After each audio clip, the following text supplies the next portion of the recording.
Salut tout le monde, c'est Ostix et aujourd'hui on se retrouve dans cette vidéo pour voir comment implémenter des items dans Forge.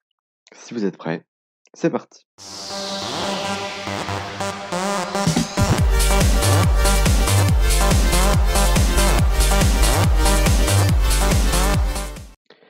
Alors, pour implémenter des items, en fait quand je dis implémenter, ça signifie mettre des items dans Forge, donc dans Minecraft. Donc, pour implémenter des items dans Forge, il va falloir commencer par les créer. Et ensuite, il va falloir les enregistrer. Mais tout d'abord, il va falloir modifier cette classe qui ne me va pas du tout. Donc on va commencer par tout supprimer. On va créer une nouvelle classe avec un package qui va être fr.hostix. Alors pour ceux qui ne savent pas ce que c'est les packages et voir toutes les bases en Java, j'ai fait une série de tutos là-dessus. Je vous mets le petit lien en haut à droite et dans la description bien sûr. Donc fr.hostix.tuto mode. Et donc ceci va être tout simplement être notre classe principale de notre mode. Pour qu'elle soit reconnaissable sous Forge, il va falloir faire @mode. Et là on voit net.minecraftforge.html.common. Et là ici on va mettre la valeur de notre mode. Donc là en l'occurrence qu'ils appellent la value, ça va être le mode ID. Donc on va pas le mettre comme ça, on va structurer un petit peu. On va créer un package utils et un package mode constante. Je crois que c'est comme ça que c'est écrit bien. Et dedans on va mettre public static final, donc pour mettre quelque chose d'accessible de partout et puis final. Et on va dire que c'est un string. Donc pour ceux qui sont sous IntelliJ IDEA, c'est PSFS pour public static final string. Et tout se marque. Donc là on va mettre mode ID. Et bien évidemment on marque en grand puisque c'est un final. On va marquer en majuscule. Là est égal à simplement notre mode ID qui va être à tuto mode sans majuscule. Là ici tuto mode c'est sacré. Pour le moment on laisse comme ça. Et après ici on va mettre mode constante.mode ID. Voilà. Ensuite on va définir un logger pour que notre mode puisse être mis dans les logs et pour qu'on puisse faire du debug. C'est toujours important qu'il y ait un logger. Donc tout simplement on va mettre PSF pour public static final pour que le logger soit accessible depuis tout. Après vous pouvez créer un logger depuis chaque classe, mais bon, moi je préfère que ce soit la classe principale et tout mon mode est défini par rapport à cette classe. Donc du coup mon logger il est là-dedans. Bon, vous pouvez faire un petit peu comme vous voulez. Et donc la grave erreur, on prend pas celui-là, on prend pas le Java util login. Il faut prendre le logger, celui de org.apache.login.log4j. On prend seulement celui-là. Là on va mettre logger en grand puisque c'est final. Et là est égal à un log manager de org.apache.log4j.log manager. Et là ici on va prendre .getLogger tout simplement pour qu'il retourne le logger. Comme ça moi on est sur un système de log, donc ça va être beaucoup plus facile à voir comment ça se passe. Ensuite, on va créer le constructeur, donc on va faire alt insert constructor. Très bien, parfait. Donc on va créer trois petites fonctions, private, void, qui vont rien retourner. La première, elle va s'appeler common setup final, parce que c'est un argument final. Là ici c'est fml common setup event, tout simplement. C'est un truc complètement pas banal, mais bon, voilà. Private void client setup. Et on va remettre en final, on va mettre fml client setup event. Et on n'oublie pas le petit e. On oublie les trucs, on fait ça, on fait ça. Ça, on va pouvoir mettre. On va pouvoir fermer en fait. On va pouvoir faire un truc comme ça sera parfait. Et ici, on va mettre private void.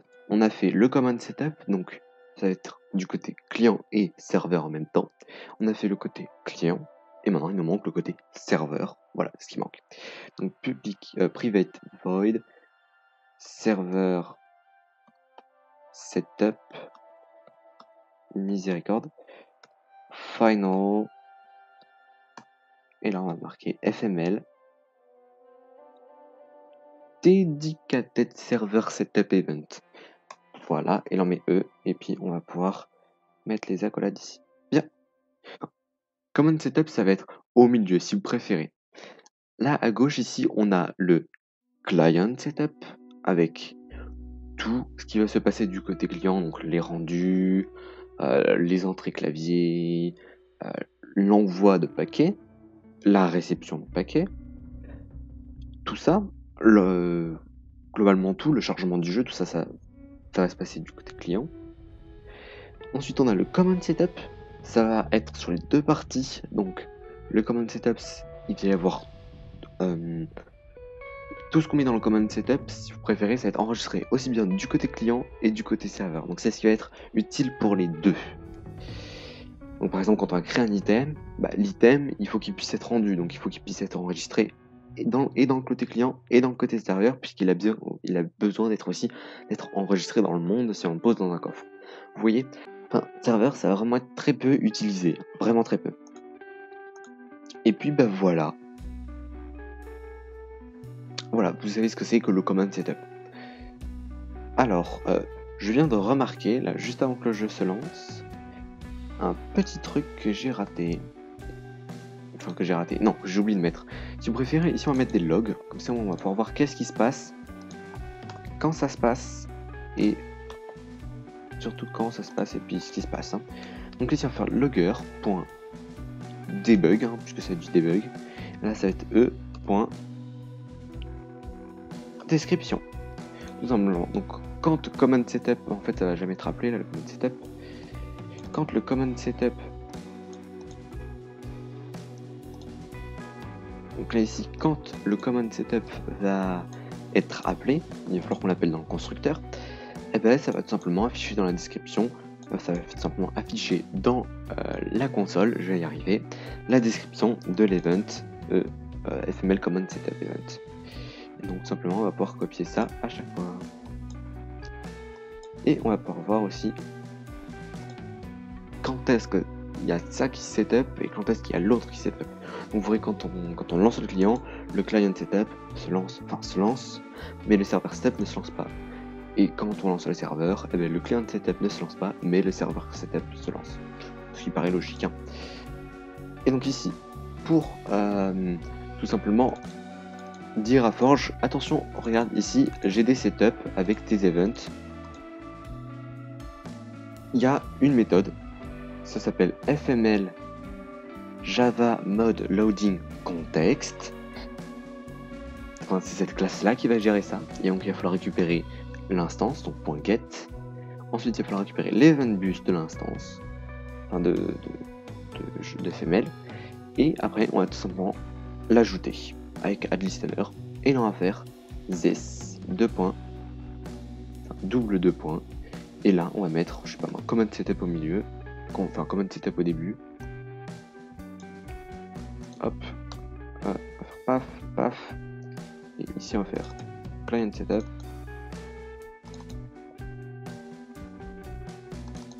Voilà. Et donc là c'est nickel. Normalement il n'y a aucune erreur. Et nous pouvons lancer le jeu et on se retrouve juste après. Cette fois-ci, hein, j'ai oublié quand même une bonne chose. Et, comme là on a mis des bugs, si on veut que ça apparaisse dans la console, il va pas falloir oublier de mettre ici là le deforge.login.console level égal à debug, parce que autrement ça ne fonctionnera pas et on verra tout simplement rien. Et il va falloir que je relance mon jeu, parce que autrement on verra rien. Après tout simplement pour tout le temps rester en info, parce que quand c'est des bugs, la console est vraiment hyper chargée. Ah bah tout simplement ici vous mettez, au lieu de mettre debug, et ben on met info. C'est une autre solution. C'est ce que je ferai dans le futur. Hein. parce que c'est quand même bien mieux. Vous voyez, il y a quand même beaucoup plus d'affichage. Donc là, le jeu s'est lancé à la perfection, ou presque. Hein. Bon bref, c'est bien lancé en tout cas. Et là, on va essayer de voir quelque chose, notre log qui va être quelque part. Bon là, il y en a 3000, là, des logs de Minecraft. Ah ben voilà. Donc là, ici, on voit, hop là, Common Setup Event, FML Client Setup Event, et voilà, il n'y a pas eu le fameux serveur Setup Event, puisque on n'est pas sur un côté serveur. Donc là, vous voyez, c'est bien un Common Setup qui va s'initialiser du côté client, mais du côté serveur également. C'est le principe du Common Setup. Maintenant, nous allons pouvoir passer à la création de l'item. C'est parti.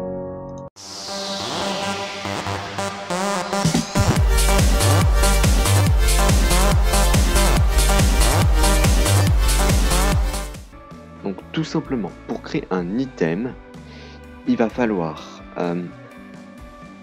créer un package qui va initialiser tous les items de notre mode. C'est pour ça que Forge est bien pour la création, parce qu'on peut pouvoir faire une structure relativement facilement et bien. Donc, on va créer un package init, puisqu'on va initialiser, et une classe qui va s'appeler mode items, avec un S, puisqu'on va enregistrer tous les items de notre mode. Et on ne l'appelle pas seulement items, puisque la classe items elle existe dans Minecraft. Donc pour différencier, on va mettre mode items, c'est quand même mieux. Donc là déjà, nous allons créer quelques petites choses. Déjà, nous allons mettre un petit arrobase event.buseScriber ici. On va mettre mode id est égal à mode constante .mode id, et là ici on va mettre virgule bus est égal à bus.mode. Voilà, on met ça comme ça, au moins c'est clair, ça dit à la Forge, hop, ça c'est à moi et c'est un mode. En clair, c'est ce que ça veut dire, cette classe là c'est un mode et c'est à moi, parce que grâce au mode id ça définit que c'est le mode en fait, ça définit le mode, d'où le mode id.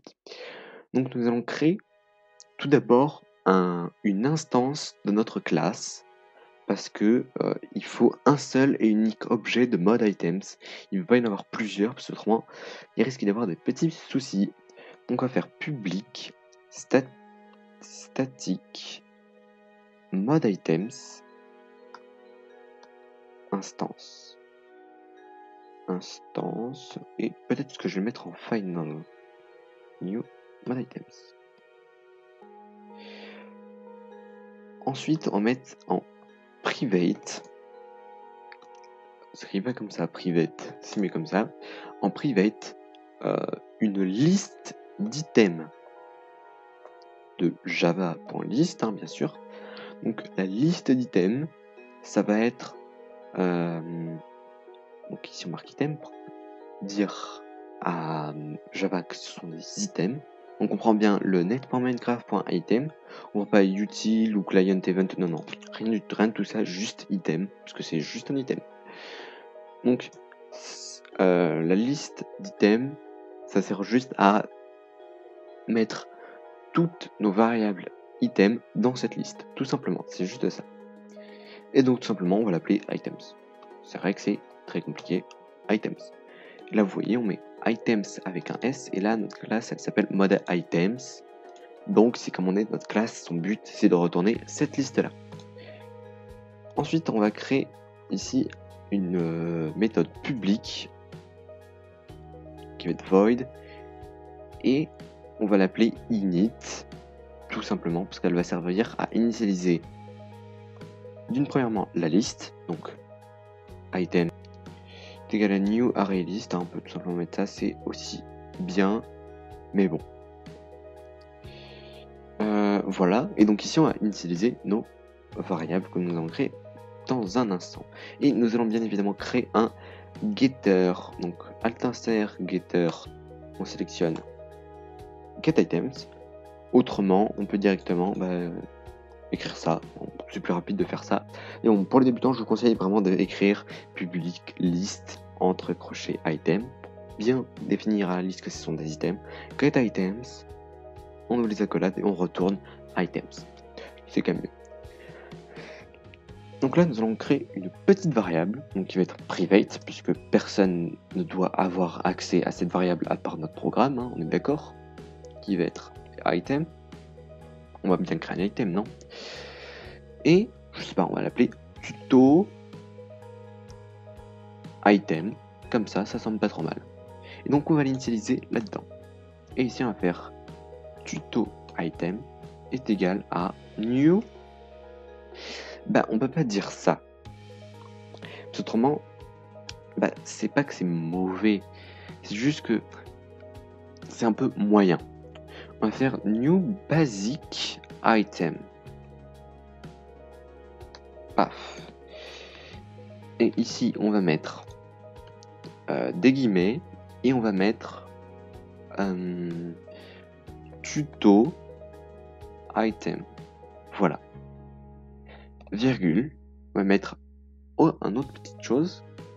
On va mettre des parenthèses. On va mettre new item properties. Voilà. On sort des parenthèses. Point group. Et là, ici, on va faire item group. Point, food. Parce qu'il n'y a personne en food. Donc, alors là, clairement, ce que j'ai fait, c'est que ici, je lui dis de faire un nouvel instance de basic item. Ce que vous voyez, basic item n'existe pas. On va le créer juste après. Ensuite, il y a tuto item, qui va être le nom délocalisé de notre item. Donc, c'est un nom qui va être général pour tout le monde. Hein. Si je ne mets pas de fichier langue, ça va être la même chose pour tout le monde. Et ça va être moche en plus. Ensuite, on dit que on prend un item properties. Donc, on va, si vous préférez, on crée une nouvelle instance d'un item properties pour définir un groupe à cet item. Voilà.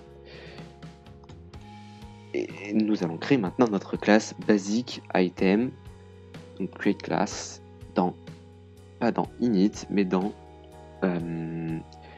item, tout simplement. Et voilà. String. Voilà. Super. Et ça, je vais pas ces groupes mettre properties. Et donc là, on va faire super properties. Puisque la classe item, pardonnez-moi, on va aller cliquer sur le super, elle demande un item properties. Tout simplement. Voilà. Sauf que c'est pas totalement fini. Vous avez vu, on a mis notre nom. Enfin, le nom de l'item, ça peut être tuto item, set name. Hein, ça va être un peu mieux. Donc tout simplement, on va enregistrer notre nom dans la classe item. Donc on va faire this.setRegistryName. Regardez, magique. Et on marque name. Donc ce qui fait que, au lieu d'écrire à chaque fois tuto item est égal à new item new item, ou dedans mais un item properties, et après à la fin de l'item on va faire point groupe, à chaque fois de recréer tout ça, tout simplement, et à la fin le point set registry name, hein, bien sûr, autrement il n'est pas enregistré notre item, il y a un problème. Et bien tout simplement, là on fait tout ça en une classe, basic item.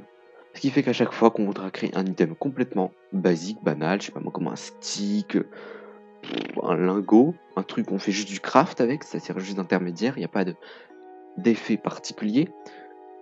Et bah, tout simplement, on met juste new basic item, on met le nom, et dans quel groupe il doit aller. C'est tout, on fait que ça. C'est relativement efficace. Hein. Sauf que là, on n'a pas fini, parce que on l'a pas encore ajouté à notre liste d'items, puisque c'est grâce à cette liste qu'on va pouvoir enregistrer notre item. Donc on va faire ici mode item mode items, pardonnez-moi, .instance, .getItems, .add this. Et là, encore une fois, c'est encore génial. Puisque on va pouvoir créer une infinité de tutor items et on aura juste qu'à recopier cette ligne-là, à rajouter quelques petites propriétés si on veut, des petits trucs, mais voilà. On n'a rien d'autre à faire, on n'a pas besoin de faire this.item.add, blablabla. Non, rien de tout ça, c'est fait. C'est fait juste dans l'objet, c'est vraiment efficace, je trouve. Sauf que maintenant, on va pas pouvoir... Maintenant, on va pas pouvoir lancer le jeu, c'est pas possible. On n'a pas encore enregistré notre item, donc la liste d'items. On l'a pas encore enregistré, il faut l'enregistrer. Donc pour l'enregistrer, on va utiliser des events. Donc on va créer un package event, comme ça, avec un S, si on en crée plusieurs au cas où, .registering event. Voilà. Donc c'est tout simplement la classe, avec un grand E, merci, simplement la classe qui va s'occuper d'enregistrer les items. Donc là, encore une fois, ici, on va mettre @subscribe_event. Non, c'est pas event du subscriber, pardonnez-moi. Ça sera pour après le subscribe event. On peut le laisser. Hein. Et si on va pouvoir mettre mode ID, mode constante, mode constante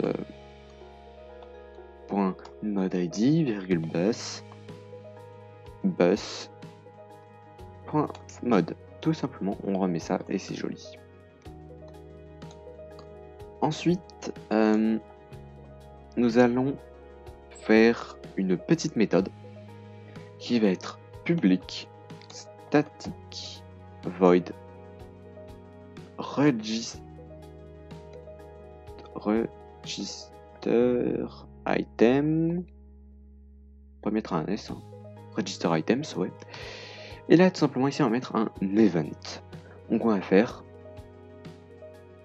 registering event. Non, registry event. Pourquoi c'est même ma classe? Non. Registry event de net.minecraftforge.event. Et c'est un event qui va permettre d'enregistrer tout. Donc, ça va être une taille, un bloc, un item, une entité, tout ça. Et donc là, on n'hésite pas à faire pour un registry, pour un register, hein, pardon, pour bien préciser qu'on enregistre. On met ça et on va mettre ici item puisque ça correspond à des items. Et la marque petit e.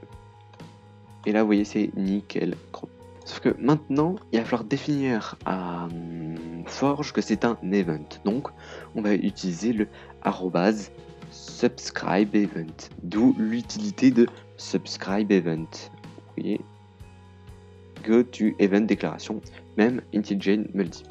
Sauf que maintenant, si on lui dit pas que registering event est une classe où il y a des events, à Forge, il va pas les checker à chaque fois toutes les classes de tous les modes qu'il y a, autrement ça ne fait jamais. Donc du coup, on va aller dans command proxy, puisque ça doit aller dans des deux côtés, donc du côté client et du côté serveur, l'item, hein, comme je dis au début de la vidéo. Et bien, on va tout simplement faire minecraftforge.eventBus pour dire que tout simplement on récupère l'événement de Minecraft Forge, donc globalement tous les événements. On va enregistrer un nouveau registering, si je le trouve, registering event. Et voilà.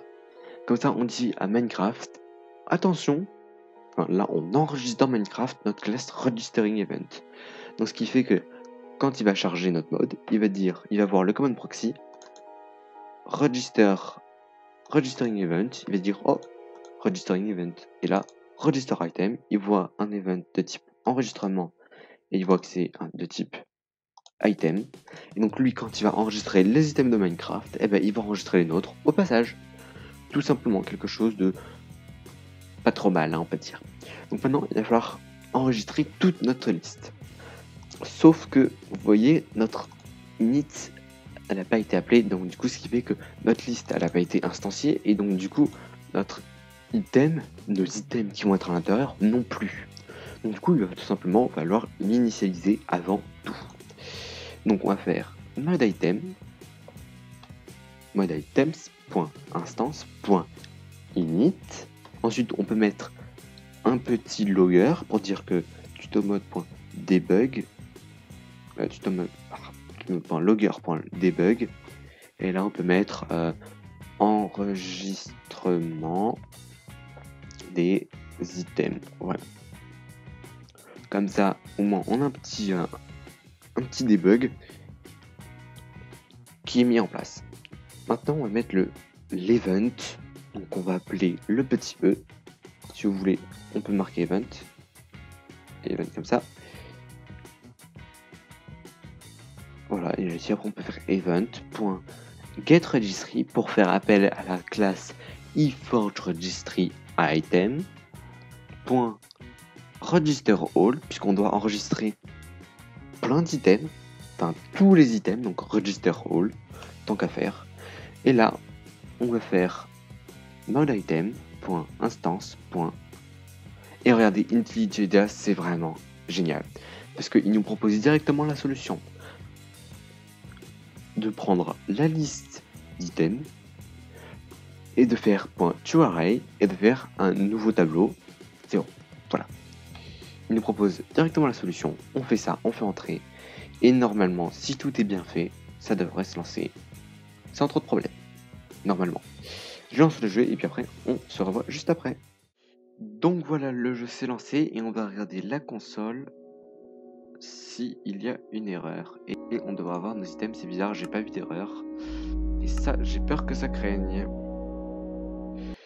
On va voir ça d'ici quelques instants. Une fois que ce sera lancé.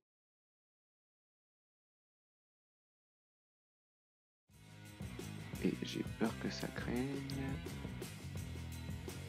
Parce qu'il faut mettre ça dans le constructeur du mode. On va dans food.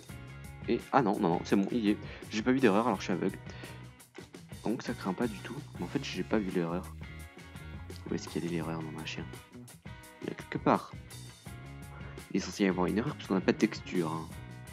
Normalement, il essaye de chercher un modèle. Les fichiers langue, pourquoi pas, mais il n'y a pas d'erreur pour les fichiers langue. Ah non, ben voilà, il est là. Et comment ça se fait que j'ai pas vu le petit enregistrement des items?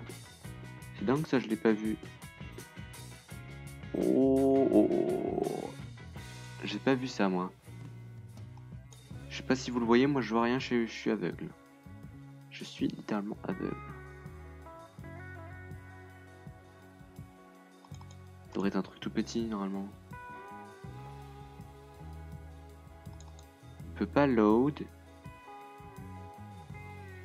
Donc ici il dit hein, clairement que voilà il trouve pas le fichier, hein, il est en warn ici. Mais je ne trouve pas le truc, donc c'est beaucoup plus avant. Bon bah je ne sais pas, je vois pas le truc. Hein.